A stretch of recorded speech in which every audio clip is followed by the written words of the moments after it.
Prodromal period discuss किया और एक हमने इंक्यूबेशन पीरियड डिस्कस किया। ठीक है जी। प्रोड्रोमल में हमने कहा कि यहाँ से साइन और सिम्टम्स जो हैं वो स्टार्ट हो जाते हैं, और ये साइन सिम्टम्स जो होते हैं ये वैग से होते हैं, ये इसमें हमें पता नहीं चलता है कि ये डिजीज़ कौन सी और किस तरफ जा रही है। बड़ी महारत के साथ अंदाज़ा लगाना पड़ता है कि डिजीज़ कौन सी होगी। प्रोड्रोम्स में भी non specific symptoms are in a few instances may clearly indicate a particular disease. For example, fever, malaise, headache, and lack of appetite frequently occurs in the prodromal of many infective disorders. जब ये अब जिसने बात की है कि बहुत सारी डिजीज़ के अंदर जो है वो बुखार भी होता है, नकाहत भी होती है, कमज़ोरी फील होती है, सर में दर्द होता है, भूख नहीं लगती है, ये काफ़ी सारे इन्फेक्शियस डिजीज़ ऐसी हैं जिनके अंदर ये साइन सिम्टम्स होते हैं। ठीक है, और यही प्रोड्रोमल स्टेज है, यही प्रोड्रोमल स्टेज में यही सिम्टम्स आते हैं। ठीक है जी। It also refers to the initial in vivo round of viral application. ठीक है जी। नेक्स्ट स्टेज आपका आ जाता है एक्यूट पीरियड। अब एक्यूट पीरियड या पीरियड ऑफ इलनेस, ठीक है, इसमें आपकी तकरीबन आपके जितने भी सिम्टम्स होते हैं वो सामने आ जाते हैं। ठीक है। अब इसमें सिम्टम्स क्या क्या हैं? The stage is characterized by the active replication or multiplication of the pathogens and its number peaks exponentially, quite often in a very short period of time. Symptoms are very pronounced, both specific to the organs affected as well as in the general due to the strong reaction of the immune system. यहाँ पे क्या होता है acute period में, यहाँ पर चूँकि जो नंबर ऑफ ऑर्गेनिजम्स होते हैं, नंबर ऑफ इन्फेक्शियस एजेंट जो होते हैं वो पीक पर पहुँच जाते हैं, और हमारी जो इम्यून सिस्टम है वो कंप्लीटली इनके खिलाफ वो भी खड़े हो जाते हैं। अब इसमें जो सिम्टम्स, साइन और सिम्टम्स होते हैं वो आपके जो प्रोड्रोमल होते हैं वो भी इंक्लूडिंग स्पेसिफिक साइन सिम्टम्स, जो जिस तरह आर्गन से रिलेटेड हमारी बॉडी के अंदर जो आर्गन्स होते हैं उनसे रिलेटेड हमारे साइन सिम्टम्स जो हैं वो सामने आना शुरू हो जाते हैं। ठीक है, बात समझ आ रही है कि नहीं? ओ भाइयों, मेरी आवाज आप लोगों को आ रही है कि नहीं? यस सर, यस सर, आ रही है सर। बोलो ना यार।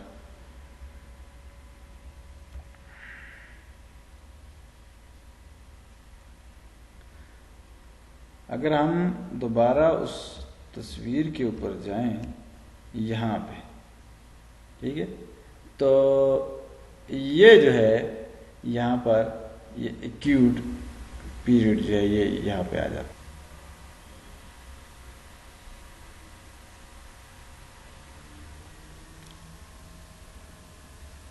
आप लोग मेरे साथ हो?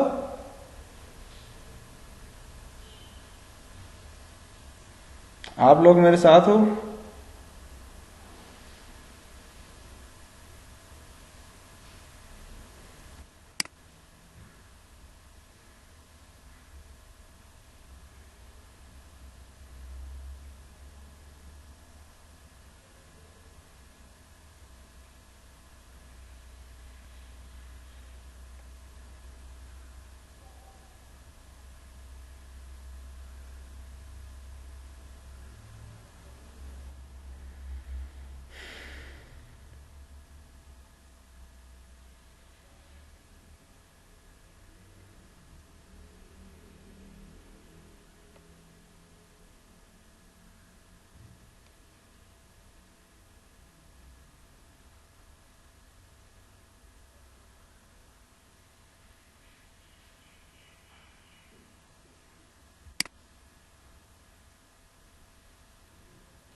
जी आ गए हो वापस?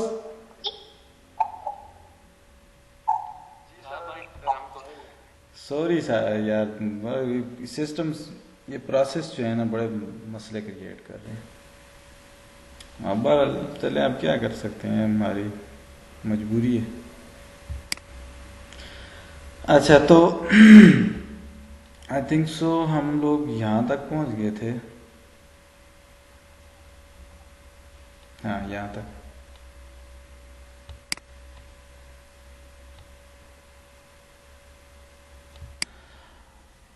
अब ये जो लास्ट स्टेज हमने पढ़ा है सर 8 नंबर स्लाइड हमने 8 नंबर स्लाइड, ये तो हो गया है बच्चे। सर 9 तो शुरू होने नहीं पता, 9 भी पढ़ लिया हमने। ये एक्यूट पीरियड है ना, यही एक्यूट पीरियड यहाँ पे आपको बताया गया है कि इसमें क्या होता है। ठीक है, सिस्टेमिक मैनिफेस्टेशंस क्या है? सिस्टेमिक मैनिफेस्टेशंस यानी जब इन्फेक्शन आपका इस कदर हैवी हो जाता है कि उसकी जो क्वांटिटी ऑफ वायरसेस या बैक्टीरिया वो बहुत ज़्यादा बढ़ जाता है और आपका इम्यून सिस्टम भी उसके पूरे खिलाफ हो जाता है, तो उस वक्त आपकी मैनिफेस्टेशन जो सिस्टम के अंदर, आपके अंदर जो आर्गन्स हैं उनकी तरफ से जो मैनिफेस्टेशंस आती हैं, जो सिम्टम्स आते हैं, वो उनको हम सिस्टेमिक मैनिफेस्टेशंस कहते हैं। May be local, for example cellulitis, abscess. Local का मतलब ये है कि फॉर एग्जांपल आपके स्किन के ऊपर कोई या आपके कोई वूंड बना हुआ है, उसमें सेल्स का इन्फेक्शन हो गया, तो वहाँ पे जब लोकल मैनिफेस्टेशंस होंगी तो उसमें सेलुलाइटिस हो सकता है, इन्फ्लामेशन ऑफ द सेल हो सकता है, या एब्सिस हो सकता है, या फिर फीवर वगैरह हो सकता है जो सिस्टेमिक है। ठीक है, manifestation may develop in multiple organ systems, severe generalised infections may have life threatening manifestations, example sepsis and septic shocks. ठीक है जी। इसके अलावा और कई मैनिफेस्टेशंस होती हैं, जिस तरह फॉर एग्जांपल अगर ऑर्गन्स की हम बात करें तो आप जिस तरह जॉन्डिस हो जाता है, सारा जिस्म पीला हो जाता है, ये लिवर का इन्फेक्शन है। ठीक है जी। इसी तरह कहता है कि जी जनरलाइज भी हो सकते हैं और लाइफ थ्रेटनिंग भी हो सकते हैं, यानी ऐसे मैनिफेस्टेशंस भी हो सकती हैं जो लाइफ थ्रेटनिंग होती हैं, मतलब आपकी जान जा सकती है उससे। उसमें आ जाते हैं आपकी सेप्सिस, जो सिस्टेमिक इन्फेक्शन में सेप्सिस की तरफ जाता है, जिसको हम सेप्टिसीमिया कह देते हैं, यानी इतना इन्फेक्शन बढ़ जाता है कि वो आपके ब्लड के अंदर पहुंच जाता है, तो वो फिर सेप्टिक शॉक की तरफ जाता है। ठीक है, शॉक आपने शायद पढ़ा होगा, शॉक की डिफरेंट टाइप्स होती हैं, उनमें से one of the type is septic shock, जो यानी ज़्यादा इन्फेक्शन होने की वजह से आपके जो आर्गन्स हैं, वाइटल आर्गन्स हैं, वो जवाब दे देते हैं, ख़त्म हो जाते हैं, फेल हो जाते हैं, तो उसको हम फिर सेप्टिक शॉक कहते हैं। ठीक है जी। अब क्लिनिकल क्या है? Most infection increase the pulse rate and body temperature, but other typhoid fever, tularemia, brucellosis, dengue may not elevate the pulse rate. Alteration in sensorium encephalopathy may occur in severe infections regardless of whether central nervous system infection is present. Encephalopathy is most common and serious in older adults and may cause anxiety, confusion, delirium, stupor, seizures and coma. ये आपको बता रहा है कि commonly जो infection होते हैं उनके नतीजे में क्या क्या हो सकता है। ठीक है, और इनके इन चीज़ों से घबराना नहीं कि ये जो आपके बीच में लिखी हुई हैं, ये सेफलोपैथी क्या है और स्टूपर क्या चीज़ होती है, सीजर्स क्या हैं, डिलीरियम क्या है, कन्फ्यूजन, एंग्जाइटी, ये सारी आगे आपको बताए हुए हैं, सिम्टम्स बताए हुए हैं कि इनसे ये हो सकता है। मोस्ट कॉमन क्लिनिकल मैनिफेस्टेशंस हैं वो आता है आपका फीवर होना, आपका पल्स रेट हाई होना, बॉडी पूरे जिस्म में दर्द होना। ठीक है, और इसके अलावा पेन, वैसे जनरलाइज्ड पेन भी हो सकता है और बॉडी एक जिसको आप कहते हैं, और लोकल भी हो सकता है। ठीक है, और बाकी आगे आप जितना आगे की तरफ जाते जाओगे तो फिर ये चीज़ें आपको नज़र आएंगी जो नीचे बयान हुई हैं, जिसमें आप एंसेफेलोपैथी है, ठीक है जी, और इसके अलावा anxiety, confusion, delirium, stupor, seizures and coma, ये सारी चीज़ें आपको फिर सीवियर अगर स्टेजेस की तरफ जाओगे तो वो ये नज़र आएंगी आपको। आपको मेरी आवाज़ आ रही है?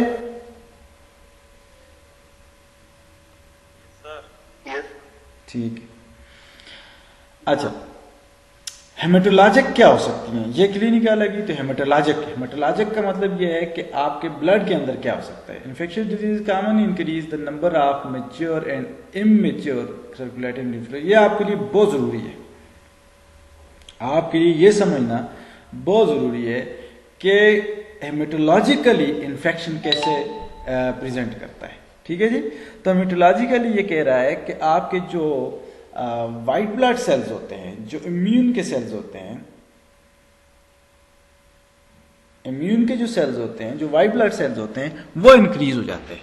जो आपके न्यूट्रोफिल्स है, one of the type of white blood cells neutrophils, ये आपके ज्यादा हो जाते हैं, बढ़ जाते हैं, दोनों मेच्योर भी और इमेच्योर भी। इसके अलावा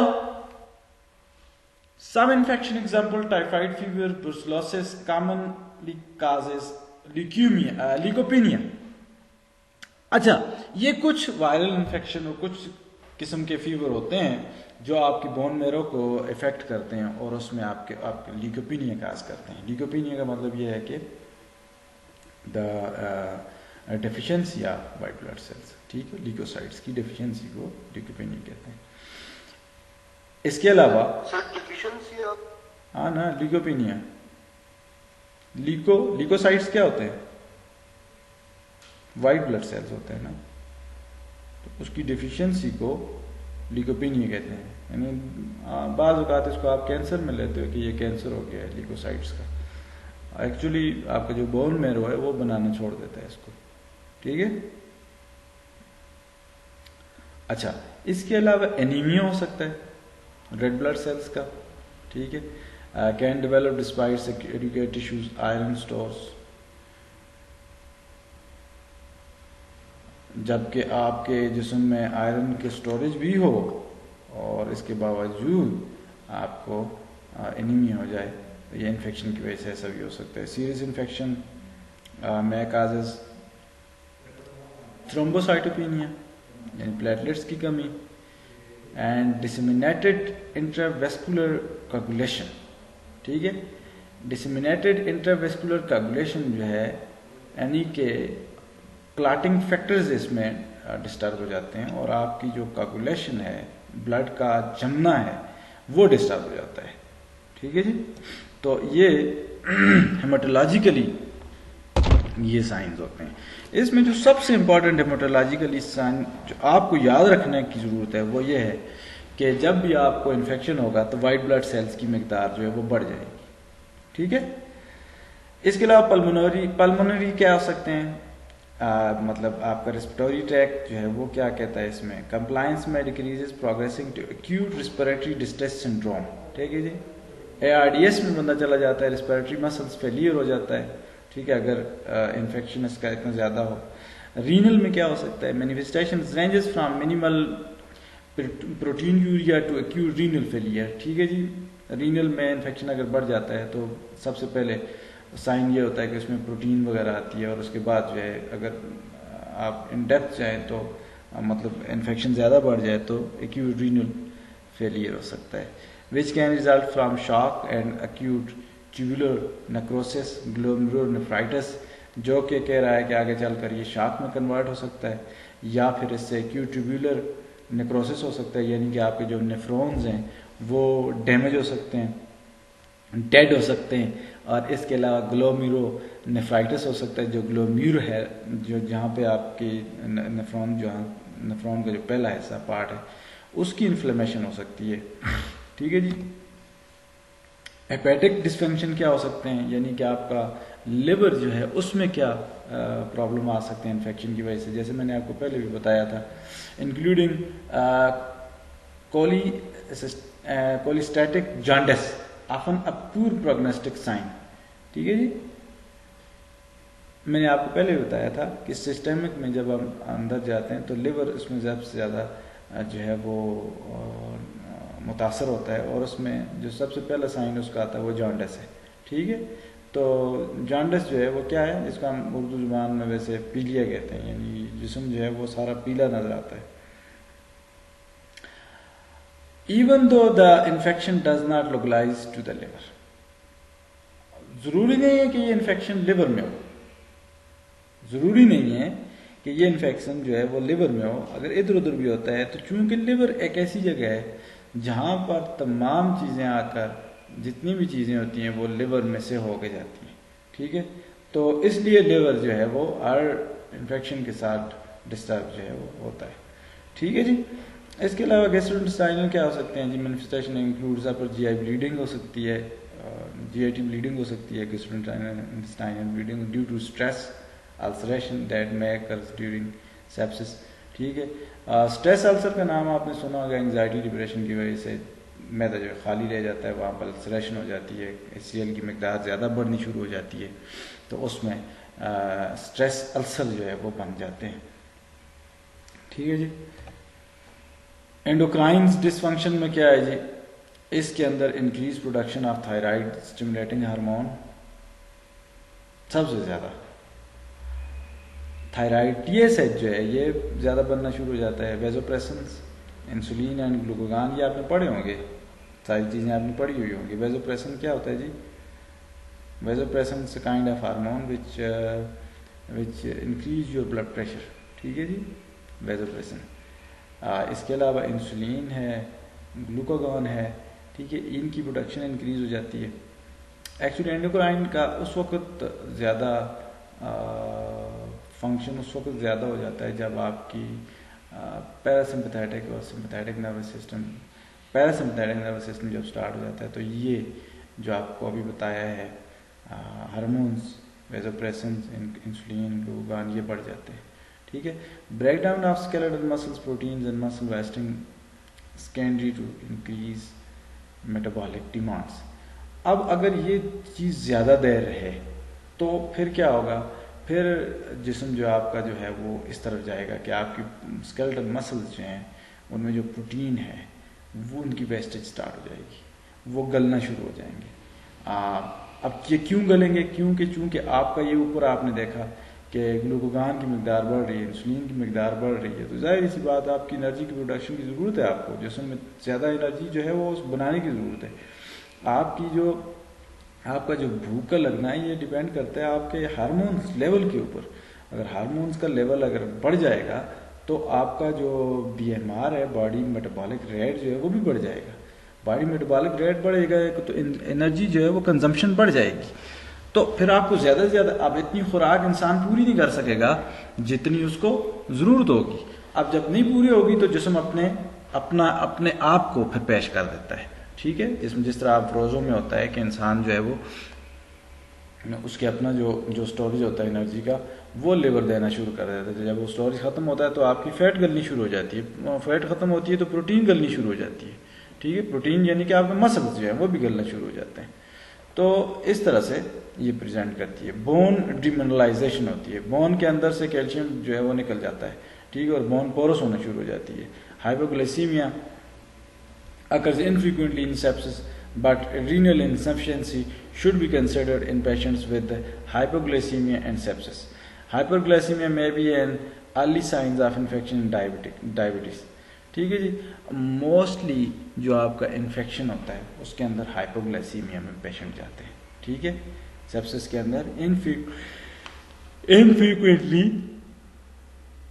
पेशेंट जो है वो हाइपोग्लाइसीमिया में जाता है, शुगर जो है वो डाउन हो जाती है। ठीक है जी। अगर पेशेंट जो है वो डायबिटिक है, यानी ऑलरेडी पहले से शुगर का मरीज है, तो फिर जो है स्टार्ट में हाइपरग्लाइसीमिया होगा, बाद में जब वो क्रोनिक की तरफ जाएगा तो फिर जो है वो हाइपोग्लाइसीमिया में ही जाएगा। ठीक है जी। इन्फ्लामेशन, अब हम स्टार्ट करते हैं इन्फ्लामेशन। इन्फ्लामेशन क्या होती है? ये वो साइंस की बात कर रहा है, वो कार्डिनल साइंस की बात कर रहा है जो हमने स्टार्ट में ऑब्जेक्टिव्स में पढ़ा था। तो कोई भी इन्फेक्शन होगा, किसी किस्म का भी कहीं का भी इन्फेक्शन होगा तो उसमें इन्फ्लेमेशन लाजमी होगी। ठीक है, अब ये इन्फ्लेमेशन क्यों होती है, कैसे होती है, ये हम इसमें देखेंगे। अच्छा, क्यों होती है पहले हम ये देखते हैं। Inflammation a response triggered by damage to living tissue. ठीक है जी, अब कब होता है इन्फ्लेमेशन, कब होती है? कहता है ये उस वक्त होती है जब आपके जिंदा टिश्यूज, जिंदा सेल्स जो है वो डैमेज होने शुरू हो जाए। जब वो डैमेज होने शुरू हो जाते हैं तो इन्फ्लेमेशन जो है वो हमारी बॉडी खुद स्टार्ट करती है। The body compensation against infection. ठीक है, it is the compensatory actually mechanism of the body. ठीक है, it is actually the compensatory mechanism of the body, यानी कि बॉडी हमारी उसको रिटेलिएट करती है, उसको खत्म करने की कोशिश कर रही होती है। तो उस खत्म करने के दौरान जो साइन सिम्टम्स आते हैं उनको हम इन्फ्लेमेशन कहते हैं। ठीक है जी, inflammatory response is a defence mechanism that evolve in higher organism to protect them from the infections and injuries. ठीक है, कहता है ये बड़े ऑर्गेनिज्म के अंदर ये जो है ये वो प्रोसेस जो है, ये रिस्पॉन्स जो है ये पाया जाता है। ये एक्चुअली हमारा डिफेंस मैकेनिज्म है और इससे हम अपने आप को इन्फेक्शन से बचाते हैं और इंजरीज से हम अपने आप को बचाने की कोशिश कर रहे होते हैं। Its purpose is to localize and eliminate the injurious agent. इसका पर्पस क्या होता है कि इसका पर्पस ये होता है कि जो इन्फेक्शियस एजेंट है, जो इंजरियस एजेंट है, जो हमारी बॉडी को नुकसान पहुंचाने की कोशिश कर रहा है, हम उसको लोकलाइज करें और उसको पकड़ के बाहर निकालते हैं। And to remove damage tissues component so that the body can begin to heal. अब ताकि हमारी बॉडी जो है वो वापस अपनी असल हालत में आ जाए। ठीक है, ये पर्पस होता है। अब कौन कौन से 5 कार्डिनल साइंस ऑफ इन्फ्लेमेशन है? 5 सारे कार्डिनल साइंस, ये आपको बहुत ज़रूरी है, ये आपको याद रखना। इनको याद रखना जो है ये आपके लिए इंतहाई ज़रूरी है और ये हर इन्फेक्शन में आपको काम आएंगे। तो सबसे पहला है रेडनेस। जहाँ पर भी इन्फेक्शन होगा वहाँ रेडनेस हो जाएगी। लैटिन में इसको रूबर कहते हैं। और इसके अलावा वहाँ पर हॉटनेस हो जाएगी, हीट वहाँ पर बढ़ जाएगी। ठीक है जी। फिर तीसरे नंबर पर वहाँ पर स्वेलिंग हो जाएगी। कोई भी जिस्म का कोई भी हिस्सा है जहाँ पर इन्फेक्शन होगा तो वहाँ पर स्वेलिंग स्टार्ट हो जाएगी। फिर इसके अलावा पेन होगा और लॉस ऑफ फंक्शन होगा। ये इसको 1 बाय 1 हम इनको देखेंगे। 1 बाय 1 इनको हम देखेंगे कि ये इनमें क्या और क्यों। रेडनेस है तो क्यों हो रही है, हीट है मतलब जगह गर्म हो रही है तो क्यों हो रही है, स्वेलिंग हो रही है तो क्यों हो रही है, पेन हो रहा है तो क्यों हो रहा है, लॉस ऑफ फंक्शन है तो क्यों है। ठीक है, ये इसको 1 बाय 1 हम देखेंगे। अच्छा, तो अब ये इनिशियल इन्फ्लेमेशन फेज है, यानी स्टार्ट में इन्फ्लेमेशन में स्टार्ट में क्या होता है, कंसिस्ट ऑफ 3 फेजेस, 3 सब फेजेस हैं इसके। The acute phase typically last 1 to 3 days। Sign heat, redness, swelling, pain and loss of function. ठीक है, ये पहले 1 से 3 दिन के जो साइंस हैं वो उसको बता रहा है कि ये 5 साइंस होते हैं। फिर आता है जी द सब एक्यूट फेज में last for 3 to 4 days and corresponds to a cleaning phase required before the repair phase। ये वो फेज होता है सब एक्यूट फेज, जब इन्फेक्शन आपका हो जाता है और आपका इम्यून सिस्टम जो है उस इन्फेक्शन के ऊपर काबू पा लेता है, तो उस फेज को हम क्या कहते हैं, सब एक्यूट फेज। ठीक है, फिर जो है लास्ट फेज होता है the sub acute phase is not resolve with in 1 month। अगर ये 1 महीने में रिजॉल्व नहीं होता, then inflammation is said to become chronic and can last for several months. ठीक है, ये आपको जो 2 फेजेस इसने बताए हैं, एक एक्यूट फेज, एक ये सब एक्यूट फेज।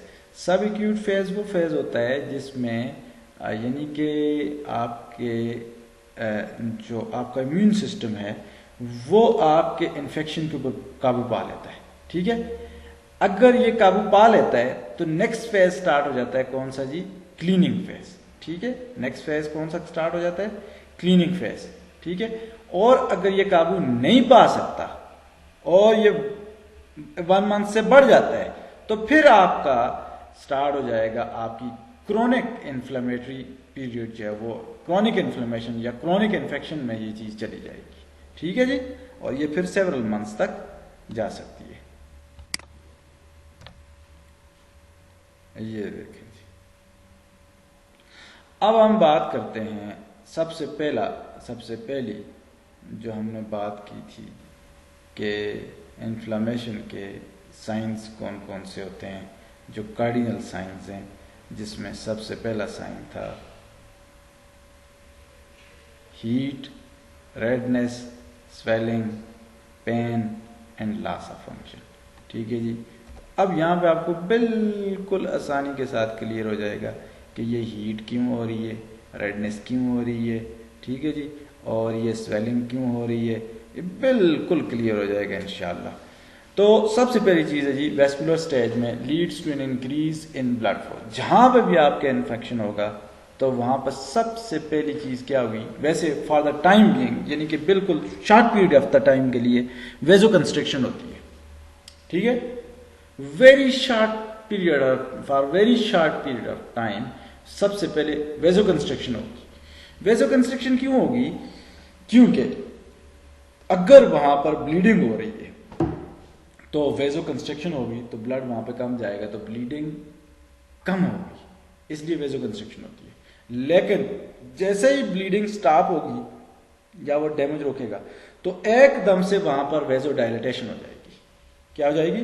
वेजो डायलेशन हो जाएगी, यानी कि वेसल्स जो है वो फूल जाएंगी। ये आपको स्लाइड के अंदर नजर आ रहा होगा, ये लिखा हुआ वेजो डायलेशन। वेजो डायलेशन क्यों होती है? Leads to increase blood flow causing redness and warmth. ठीक है जी, पहले दो साइन आपके क्लियर हो गए कि जैसे ही वेजो डायलेशन होगी तो वहां पर ब्लड जो है वो गश करके जाएगा। ठीक है जी, गश करके जाएगा तो वहां पर क्या हो जाएगा, ब्लड चूंकि हरारत में ये गर्म होता है तो इसलिए वहां पर क्या हो जाएगा, जगह जो है वो गर्म हो जाएगी। एक बात, चूंकि ब्लड का कलर जो है वो रेड होता है तो इस वजह से वो जगह का रंग जो है वो भी रेड हो जाएगा। ये दो बातें हो गई। अब तीसरी चीज क्या आ जाती है जी, दैट इज स्वेलिंग। ठीक है, अच्छा अब क्या होगा, जब वेजो डायलेशन होती है तो जो रगें होती हैं ये फूल जाती हैं। फूलने का मतलब ये है कि उनकी परमेबिलिटी जो है वो इंक्रीज हो जाती है। Increase permeability leads to exudation of protein rich fluid into the extra vascular space causing swelling. ठीक है, अब जब वेजो डायलेशन होगी तो आपकी परमेबिलिटी जो है वो बढ़ जाएगी। बढ़ेगी तो उसके अंदर से, ब्लड के अंदर से जो एक्स्ट्रा मटेरियल, एक्स्ट्रा एक्सोडेट होगा वो वहां से बाहर निकलना शुरू हो जाएगा। और जब वो बाहर निकलेगा तो वो एक्स्ट्रा सेलुलर स्पेसेस के अंदर जाएगा। एक्स्ट्रा सेलुलर स्पेसेस में जाएगा तो वहां पर फ्लूइड जो है वो बढ़ना शुरू हो जाएगा। तो आपकी जो क्या कहते हैं उसको, स्वेलिंग है वो स्टार्ट हो जाएगी। आपके सामने बाहर नजर आएगा कि पानी जो है वो बाहर निकल रहा है और आपकी एक्स्ट्रा सेलुलर स्पेसेस के अंदर, जो दो सेल्स के अंदर स्पेस होती है, उसमें ये जम होना शुरू हो जाएगा और स्वेलिंग काज करेगा। ठीक है, अब तीन चीजें हमने कही जी, दोबारा समझाऊं इसको? दोबारा बताएं सर, कैसे? किस चीज को दोबारा बताऊं? परमेबिलिटी को? स्वेलिंग। हाँ, परमेबिलिटी समझ आती है आपको? परमेबिलिटी क्या चीज है? परमेबिलिटी क्या होता है? सेल के अंदर कोई चीज जाना, ये कितना परमिएबल है हर चीज के लिए। शाबाश। यानी इसकी मिसाल ऐसे मैं दे सकता हूं कि अगर आपके पास एक जाली वाला कपड़ा है, ठीक है, उसको आप एक तो उसकी अपनी असल हालत है, ठीक है, एक ये है कि आप उसको खींच के पकड़ लो, ठीक है, असल हालत में उसमें से कितनी चीज़ें पास हो सकती हैं, जब आप उसको खींच के पकड़ लो, खींचोगे तो जाहिर सी बात है उसके सुराख जो हैं वो बढ़ जाएंगे, ठीक है। जब खींचोगे तो उसके सुराख बढ़ जाएंगे, तो उसमें से ज़्यादा चीज़ें पास हो सकेंगी, ठीक है। तो परमेबिलिटी का यहाँ पर मतलब यही है कि जब हमारी वेजोडाइलेशन हो जाती है तो परमेबिलिटी इंक्रीज हो जाती है, यानी ज़्यादा से ज़्यादा चीज़ें जो हैं वो अंदर बाहर आ जा सकती हैं। समझा की बात? तो जब ज़्यादा चीज़ें बाहर जा सकेंगी तो ब्लड का प्रेशर चूंकि इंटरनली ज़्यादा हो जाएगा, तो एक्स्ट्रा सेलुलर स्पेसेस जो हैं उनमें सीप आउट हो जाएगा आपका ब्लड के एक्सोडेट, ठीक है। एक्सोडेशन जब आपकी सीप आउट होगी आपके एक्स्ट्रा सेलुलर स्पेसेस के अंदर, तो वहां पर क्या होगा, स्वेलिंग बढ़ती जाएगी, जाहिर सी बात है। जैसे आप फॉर एग्जांपल मैं आपको मिसाल देता हूँ, आप यहाँ से एबटाबाद से बैठते हो और कराची का सफ़र करते हो, तो आप पाँव जो है वो लटका के बैठे रहो 4-5 घंटे, तो 5 घंटे के बाद आप देखोगे कि आपके पाँव जो हैं वो सूज जाएंगे। क्यों सूज जाएंगे भाई? वो इसलिए सूज जाएंगे कि आपकी जो चूंकि वीनस रिटर्न जो है वो आपका अच्छा होता है विद योर मोबिलिटी, ठीक है। जब आप मोबाइल होते हो तो वीनस रिटर्न अच्छा होता है, जब आप साकन हो जाते हो तो वीनस रिटर्न जो है वो कम हो जाता है। अब जब वो आपकी पेरिफ्रीज में स्टे करना शुरू कर जाता है, स्टे करते करते करते करते करते वो क्या होता है, वो आपकी रगों से सीप आउट करना शुरू हो जाता है, बाहर एक्स्ट्रा सेलुलर स्पेसेस में निकलना शुरू हो जाता है, तो वो स्वेलिंग काज करता है। ये तो मैंने वैसे आपको स्वेलिंग समझाने के लिए, यहाँ पर फिनोमेना कुछ और है। यहाँ पर ये इसलिए है क्योंकि यहाँ पर ब्लड की मिकदार पहले से ज्यादा होगी, चूंकि वेजोडाइलेशन हो गई है आपकी, वेजोडाइलेशन की वजह से वहां पर ब्लड की मिकदार जो है वो ऑलरेडी ज्यादा हो गई है, प्रेशर ज्यादा हो गया, तो इसलिए उसकी परमेबिलिटी भी बढ़ जाती है। अब परमेबिलिटी जब बढ़ती है तो उसमें से ब्लड के जो कुछ हिस्से, कुछ पार्ट्स जो हैं वो बाहर आना शुरू हो जाते हैं, ठीक है जी। तो दैट causes swelling, ठीक है। Loss of fluid from the vessels leads a concentration of red cells resulting in decrease velocity and stasis of the blood flow, ठीक है जी। इनकी फिर जाहिर बात है वेलोसिटी भी कम हो जाती है और ब्लड फ्लो जो है वो भी कम हो जाता है और ब्लड स्टेसिस जो है वो स्टार्ट हो जाता है। स्टेसिस का मतलब रहना शुरू हो जाता है, वहाँ पे उन एरियाज में ब्लड रहना शुरू हो जाता है, ठीक है। फिर इसके अलावा जी leukocytes rolling adhesion and migration leads to the accumulation of inflammatory cells. अब चूंकि यहाँ पर ल्यूकोसाइट्स जो हैं वो आकर एडेजन हो रही है, उनकी ल्यूकोसाइट्स की एडेजन हो जाती है, मतलब वो आकर यहाँ पर जमना शुरू हो जाते हैं, यहाँ पर लगना शुरू हो जाते हैं और ये माइग्रेशन हो रही होती है इनकी, यानी कि ज़्यादा से ज़्यादा ल्यूकोसाइट्स जो हैं वो इस साइड्स की तरफ आ रहे होते हैं। तो ये एक ट्रिगर देता है जो कि इन्फ्लेमेटरी हमारे सेल्स हैं उनको ये मैसेज जाता है, ठीक है, उनको ये मैसेज जाता है और वो फिर ज़्यादा से ज़्यादा वहाँ पर जम होने शुरू हो जाते हैं। तो ये साइड हमसे थोड़ी सी रह गई थी, ये इसके अंदर भी देख लेते हैं क्या है। Change in the small blood vessels of the micro circulation, ठीक है जी। मतलब वेसल्स जो छोटी छोटी होती हैं उनकी भी उसमें लूमेंस में चेंजेस आना शुरू हो जाती हैं। फिर इसके बाद सेलुलर स्टेज पे क्या होता है, leads to the migration of the leukocytes from the circulation. Circulation जो है, सर्कुलेशन से भी आपके जो ल्यूकोसाइट्स हैं वो भी माइग्रेट होने शुरू हो जाते हैं। Their activation to eliminate the injurious agent, और उनका वो वही टारगेट होता है कि जो इंजurious एजेंट है उसको हमने कैसे बाहर निकालना है, ठीक है जी। ये दोबारा यहाँ पर वो दिखाया हुआ है मोमेंट्री वेस्कुलर स्टेज जो है। मोमेंट्री मैंने आपको बताया था कि वेजो कंस्ट्रक्शन होती है, सेकंड्स की होती है, फिर उसके बाद जो है वो ख़त्म हो जाती है। फिर उसकी वेजो डायलेशन होती है। वेजो डायलेशन में आर्ट्रियोल्स, वेनियोल्स, ये छोटी छोटी जो कैपिलरीज होती हैं ये भी बढ़ना शुरू हो जाती है। Increase capillary permeability consequences swelling, mediator release. Mediator release का मतलब यही कि वही जो मैंने पीछे बताया आपको कि इन्फ्लेमेटरी जो हमारे सेल्स हैं वो रिलीज होने शुरू हो जाते हैं। इंक्रीज विस्कासिटी बढ़ जाती है। Increase blood clotting. अच्छा, इसमें इन्फेक्शन में एक बहुत बड़ा चांस ये भी होता है कि आपकी बाकी जो सिस्टमिक में हार्ट है और ब्रेन है उनको भी खतरा होता है due to the increase blood clotting, ठीक है। ब्लड क्लॉटिंग चूँकि इसमें बढ़ जाती है तो इसमें फिर चांसेस ऑफ CVA और चांसेस ऑफ हार्ट अटैक जो है वो ये भी बढ़ जाते हैं, क्योंकि आपका ब्लड कहीं भी जम सकता है। फिर इसके अलावा ये मेडिएटर्स हैं आपके, जिसमें हिस्टामीन्स वगैरह आ जाते हैं, प्रोस्टाग्लैंडीन है, हिस्टामीन है, ये मेडिएटर्स हैं आपके इन्फ्लेमेशन के। ये अगर नहीं रिलीज़ होंगे ये हिस्टामीन, प्रोस्टाग्लैंडीन, तो आपको ना दर्द होगा, ना आपकी स्वेलिंग होगी, और ना आपको कुछ और मसला होगा, क्योंकि ये हमारे इम्यून सिस्टम का हिस्सा है। इनके बगैर रिलीज़ हुआ हमारा जो इन्फेक्शन है वो ठीक हो ही नहीं सकता है, ठीक है। तो इसलिए इनका रिलीज होना ज़रूरी होता है। सेलुलर स्टेज पे क्या होता है? Cellular stage of acute inflammation is marked by changes in the endothelial cells lining the vasculature and movement of the phagocytic leukocytes into the area of injury और इन्फेक्शन। सिंपल सी बात यह है कि सेलुलर स्टेज में ये होता है कि आपकी जो एंडोथेलियल सेल्स हैं उनमें मूवमेंट जो है वो स्टार्ट हो जाती है। एंडोथेलियल सेल्स में क्या होते हैं? एंडोथेलियल सेल्स में आपके जो फेगोसाइटिक सेल्स हैं, फेगोसाइटिक सेल्स वो सेल्स होते हैं जो बैक्टीरिया या वायरसेस को या किसी भी एंटीजेंस को इनगल्फ कर लेते हैं, फेगोसाइट कर लेते हैं। उनमें कौन से हैं? उनमें ल्यूकोसाइट्स के सेल्स हैं। ल्यूकोसाइट्स में कौन से हैं? मोनोसाइट्स हैं। और इसके अलावा न्यूट्रोफिल्स होते हैं। ये बड़े बड़े जॉइंट सेल्स होते हैं, ये पूरी सेल्स को खा जाते हैं। तो ये जहाँ पर भी इन्फेक्शन होता है तो ये सबसे पहले आपके जो न्यूट्रोफिल्स हैं वो हो जाते हैं। एक्यूट इन्फ्लेमेटरी सिचुएशन जो होती हैं उनके अंदर आपके सबसे पहले न्यूट्रोफिल्स जाते हैं।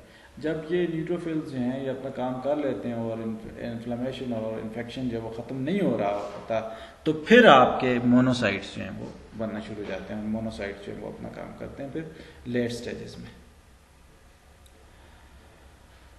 सेलुलर स्टेज में होता क्या है ये देखें आप जी, कि सेल एक जो है वो कैसे बाहर निकलता है और कैसे जो है वो एक्स्ट्रा सेलुलर या उस जगह पे पहुंचता है जहाँ पर इन्फेक्शन हो रहा होता है, ठीक है। ये जैसे मैंने आपको बताया था, ये कौन सी ये जो एंडोथेलियल लाइनिंग है, जो एंडोथेलियल सेल्स हैं, एंडोथेलियल लाइनिंग जो है वो ये है आपकी। इस तस्वीर में आप अगर देखें, एक मिनट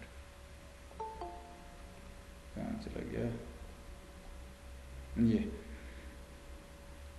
ये जो तस्वीर आपको नजर आ रही है ये एंडोथेलियल लाइनिंग है, ठीक है जी। तो एंडोथेलियल लाइनिंग के अंदर ये सेल कैसे मूव करता है और वो कैसे बाहर आता है और वो करता क्या है आगे जाकर सेलुलर स्टेज में। तो ये रोलिंग है, सबसे पहले रोलिंग हो रही है, ठीक है। फिर उसके बाद एडेरेंस हो रही है एंडोथेलियल लाइनिंग।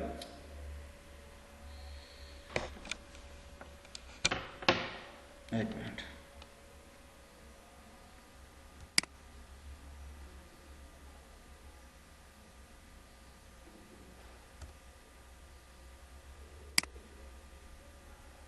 ये लास्ट स्लाइड होगी इंशाल्लाह हमारी।